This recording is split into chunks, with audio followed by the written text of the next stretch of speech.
Módulo 16, inspeções de áreas, serviços, ferramental e equipamentos. Vamos começar então esse módulo falando sobre as inspeções. Nós sabemos da importância das inspeções nessas atividades com eletricidade, principalmente para detectar possíveis problemas, irregularidades, coisas que a gente, muitas vezes numa manutenção, consegue, detectar. Então, as inspeções são muito frequentes e muito importantes. Por isso, nesse módulo exclusivamente vamos tratar disso. Vamos falar da regularidade das inspeções? As inspeções regulares nas áreas de trabalho, nos serviços a serem executados, no ferramental também as inspeções, nos equipamentos utilizados, consistem em um dos mecanismos mais importantes de prevenção. Vejam só a importância, dessa questão das inspeções, tá? Tanto na questão dos serviços, nas áreas de trabalho, no ferramental e nos equipamentos, tá?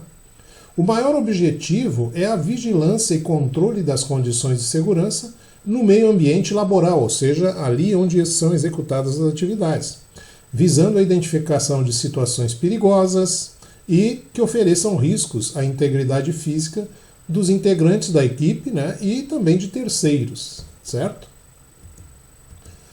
As inspeções internas, elas podem ser divididas em inspeções gerais, como a gente vê aqui em cima, as inspeções parciais, que a gente chama. Nós temos também as inspeções periódicas, outro tipo de inspeção.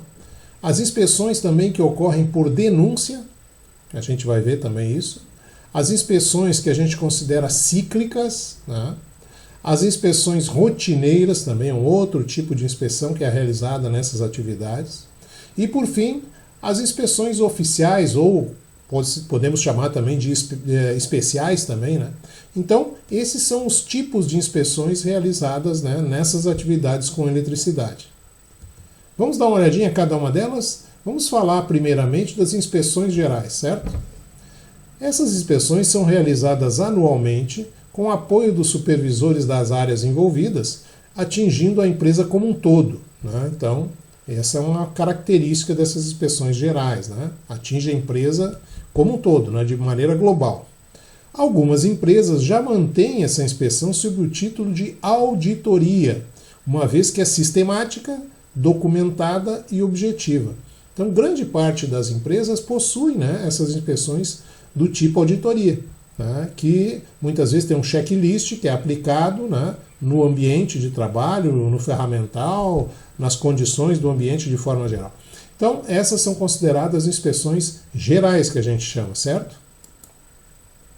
Nós temos ainda as inspeções parciais, que são inspeções realizadas nos setores, seguindo um cronograma anual com escolha pré-determinada ou até mesmo aleatória, meio que no sorteio, coisa desse tipo assim. Então, essas inspeções parciais elas podem acontecer dentro desse cronograma anual que a gente comentou aí. Quando se usam critérios de escolha, estes são relacionados com o grau de risco envolvido e com as características do trabalho desenvolvido naquela área. Então, pode ser que eu determine uma inspeção parcial num determinado local onde eu consigo detectar uma questão de um grau de risco muito intenso naquela área. Então, eu posso estabelecer essas inspeções parciais nesses locais de grande risco envolvido. São inspeções mais comuns e podem ser feitas até pelo pessoal interno. É isso que nós consideramos aí as inspeções parciais. Nós temos ainda as inspeções periódicas, É um outro tipo de inspeção também e que ocorre em um determinado período. Elas são realizadas com o objetivo de manter a regularidade para uma rastreabilidade ou estudo complementar de possíveis incidentes. A rastreabilidade é a forma como eu consigo detectar quais são as causas, quais são exatamente de onde foram originadas, digamos assim, alguns problemas que acontecem ali dentro da empresa. Então, essas inspeções periódicas me levam para essa detecção. Elas estão ligadas ao acompanhamento das medidas de controle sugeridas para os riscos da área. Então, são essas inspeções periódicas, ocorrem em períodos específicos, ou definido, por exemplo, pelo próprio sistema de gestão, onde elas vão acontecer. Depois nós temos ainda as inspeções por denúncia, né? Isso também pode acontecer, tá? É um tipo de inspeção também que acontece. Através de uma denúncia anônima, pode-se solicitar uma inspeção em local onde há riscos de acidente ou agentes agressivos à saúde e ao meio ambiente. Então pode acontecer daqui a pouco de haver uma denúncia, né, de determinadas pessoas ou de uma pessoa específica, né, que vai dizer que em determinado local pode ter, né, ou pode estar acontecendo uma questão de risco grave iminente que pode levar a um acidente de trabalho grave, fatal, né, ou até algum tipo de desenvolvimento de uma doença, coisa desse tipo. Além de realizar a inspeção no local, deve-se ainda efetuar um levantamento detalhado sobre o que de fato está acontecendo, buscando informações adicionais junto a fabricantes, fornecedores e até mesmo responsáveis onde a situação ocorreu. Então vejam só os detalhes, né? A questão de identificar o local, né? Levantar, né, detalhadamente todos os fatos que ali estão acontecendo e algumas informações até adicionais, né? Uma espécie de quase uma investigação no local sobre essas questões aí, né? De um levantamento detalhado. E que pode envolver, por exemplo, fabricantes, pode envolver fornecedores ou até mesmo responsáveis por aquela situação que se conseguiu ali detectar, né?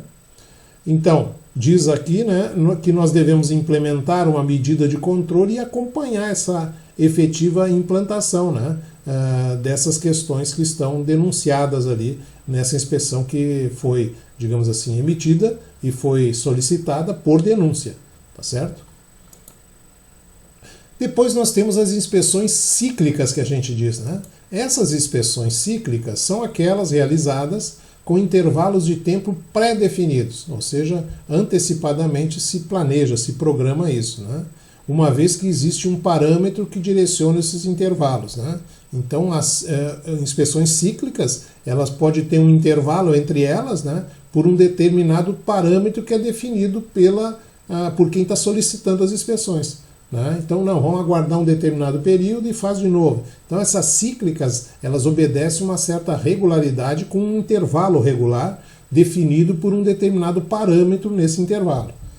Outra coisa também que a gente pode falar das inspeções cíclicas, nós podemos citar, por exemplo, as inspeções realizadas no verão ou em períodos de intempéries, né? Onde aumenta as atividades nos segmentos operacionais, principalmente nessa questão que a gente está relatando, né, que é o nosso objetivo maior, que são as atividades com eletricidade. Então, a questão de inspeções realizadas no verão, né, você pode ter aí daqui a pouco um detalhe, né, que é um parâmetro que a gente quer definir, ou coisa desse tipo, né, ou daqui a pouco queremos investigar algum tipo de comportamento do consumidor ou dos consumidores nesse período. O período de intempéries, por exemplo, né, a questão aí de chuva, mau tempo, descargas atmosféricas e tudo mais, como é que se comporta, né, a rede de forma geral, as ligações. Então, as inspeções cíclicas levam em conta essas questões, né, inclusive a questão de intervalo entre uma e outra. Inspeções de rotina, né, muito comuns também, né? São realizadas em setores onde há possibilidade de ocorrer incidentes ou acidentes. Então, o foco está nessas inspeções de rotina, né, nessas questões dos setores, onde pode ocorrer, né? O responsável pelo serviço deve estar alerta aos riscos, bem como conscientizar os empregados do setor para que observem as condições de trabalho de tal modo que o índice de incidentes ou de acidentes diminua. Então, tem um objetivo essas inspeções de rotina, né? É detectar, inclusive, esses comportamentos, essas atitudes, muitas vezes, ali, né? Naqueles trabalhos que são realizados, né? E, claro, e como já foi detectado muitos incidentes, né? Que são os quase acidentes, tá? Ou até alguns acidentes de pequena monta, né? Então, já estabelecem, né, as inspeções de rotina justamente para tentar identificar as origens, né, desses incidentes ou acidentes aí leves que estão acontecendo e que pode, daqui a pouco, redundar em acidentes graves, com certeza. Esta inspeção não pode ser duradoura, ou seja, à medida que os problemas forem regularizados, o intervalo entre essas inspeções será maior até que se torne periódico.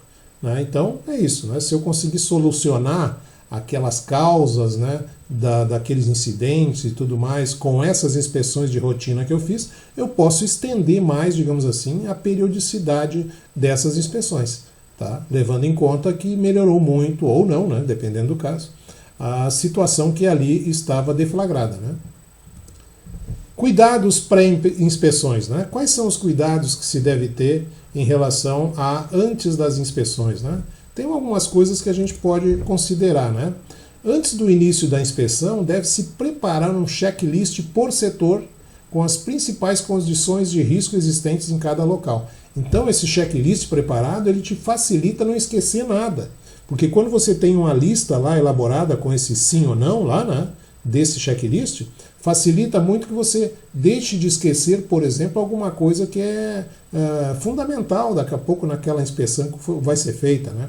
Então o checklist é uma ferramenta fantástica que existe nesse sentido de não se esquecer nenhum ponto dentro das inspeções. Trata-se de um roteiro que facilitará a observação. É importante que o empregado tenha uma visão crítica para observar novas situações, né? Muitas vezes no checklist tem alguma coisa que pode não estar ali, né? Então anotar essas coisas para daqui a pouco inserir posteriormente no próprio checklist. Olhar, por exemplo, nas atitudes de empregados locais, né, não previstas na análise de risco inicial e nesse checklist que foi elaborado para tal, né? Muito bem. Ainda outros cuidados relativos a pré-inspeções. Não basta reunir o grupo para inspeção, é necessário que haja um padrão, onde todos estejam conscientes dos resultados que se deseja alcançar. É isso, né? Então, não adianta daqui a pouco, né, tentar só reunir, não avisar ninguém qual é o objetivo maior, né, daquilo. Então, é importante que também se diga o porquê que está sendo feito aquele tipo de inspeção e aonde quer se chegar com ele. A questão do padrão é aonde se quer chegar com ele. Então, é importante que se faça uma inspeção piloto, né, um ensaio, só para o pessoal ter uma ideia de como é que isso funciona, para que todos os envolvidos vivenciem a dinâmica e tirem suas dúvidas, né, mostrando no ensaio ali, né, de que forma isso se comporta, ou como deverá se comportar, por exemplo, né. Além disso, todo encarregado ou supervisor deve fazer ou deve ser previamente comunicado que seu setor passará por uma inspeção de segurança. É importante avisar o encarregado, tá? Porque pegar de surpresa isso, né, não é, isso é polícia, né, tá certo? Chegar de surpresa pode causar constrangimentos e criar um clima desfavorável. Muito bem? Ok. Seguimos então. Os 7 passos para uma boa inspeção. Vamos lá, né? Então vamos dar uma olhada aí na questão desses passos. Primeira coisa, setorizar a empresa e visitar todos os locais fazendo uma análise dos riscos existentes, tá? Se de repente não for uma coisa assim de uma inspeção específica dentro de uma área, vamos abrir para setorizar toda a empresa e conseguir passar em tudo, né? Para que nada fique de fora, tá? Segundo passo, preparar uma folha por setor de todos os itens a ser observados.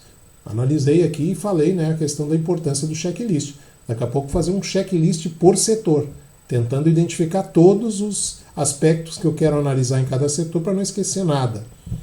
Terceiro passo, realizar a inspeção anotando na folha de dados se o requisito é ou não atendido. Então, né, é isso que a gente faz, né, com o checklist, tá? Então a gente observa o item e vai anotar, né, do lado direito, ali na coluna, se ele é atendido ou não. Tá? Ou daqui a pouco uma terceira opção que é o não se aplica. Né? Isso pode acontecer. Né? Às vezes, em um determinado setor isso se aplica, mas em outro não. Né? Mas o importante é que nessa inspeção a gente anote, né, se ele foi atendido o requisito ou não. Quarto passo, levar os dados para serem discutidos em reunião diretiva, propor medidas de controle para os itens de não conformidade, levando-se em conta o que é prioritário. Né? Então, elencar assim, ou eleger, né, quais são as prioridades naquilo que a gente levantou em termos de não conformidade. Quais foram os itens que ficaram não conformes, que eu tenho aqui agora que adotar medidas de controle para regularizar isso, e qual é a prioridade, né? O que eu vou dar prioridade em primeiro lugar daqueles itens ali que foram identificados como não conformes, né? Quinto passo, encaminhar um relatório referente à inspeção, citando o setor, as falhas detectadas e as sugestões para que sejam regularizadas. Então é muito importante, depois da inspeção, que a gente faça um relatório, com todos os dados que foram coletados ali, né, a respeito dos setores, das falhas e das sugestões. Tá bom? Outra coisa ainda, né, o 6º passo, solicitar regularização ou regularizações, né, e fazer o acompanhamento das medidas de controle implementadas ou implantadas. Alterar a folha de inspeção inserindo esse item para as novas inspeções. Então, muitas vezes, quando eu regularizo um item, né, eu posso jogar ele novamente naquela folha de inspeção, no checklist, para que na próxima inspeção que eu faça, né, ele esteja contemplado, porque já foi regularizado. 7º passo, manter a periodicidade das inspeções a partir do 3º passo. Tá? Então, se você começa a fazer inspeções, tá, que isso se torne uma coisa frequente, periódica e regular. Né? Porque se você daqui a pouco não faz mais num determinado período, lá, cai em descrédito. Né? Então, a importância de estar sempre fazendo isso naquele processo, inclusive, que a gente chama de melhoria contínua das áreas. Tá bem? Ok. Esse, então, foi o módulo 16, onde a gente tratou dessa questão aí das inspeções, tá? Ferramental, local de trabalho, ambiente e tudo mais. Ok? Um abraço para vocês e até o próximo.